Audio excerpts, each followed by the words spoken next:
If you're in the market for a new hair oil, I found it. This is the K18 Biometric Hair Science. I'm Terry, and I'm going to tell you exactly why I love having this.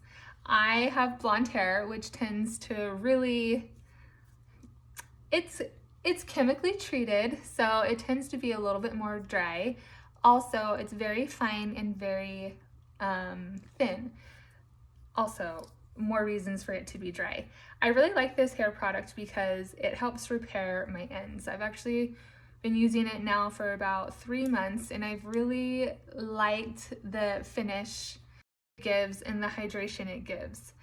It is super moisturizing, and it's a buildable product. So you start with a few drops, and if you need more, you get a few more, and it doesn't weigh it down either.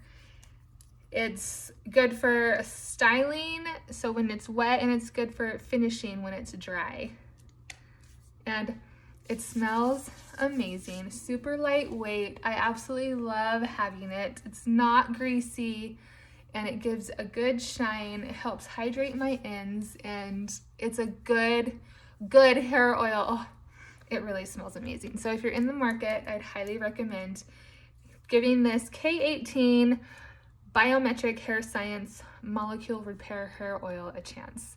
Haven't been disappointed. I absolutely love it. I'd highly recommend.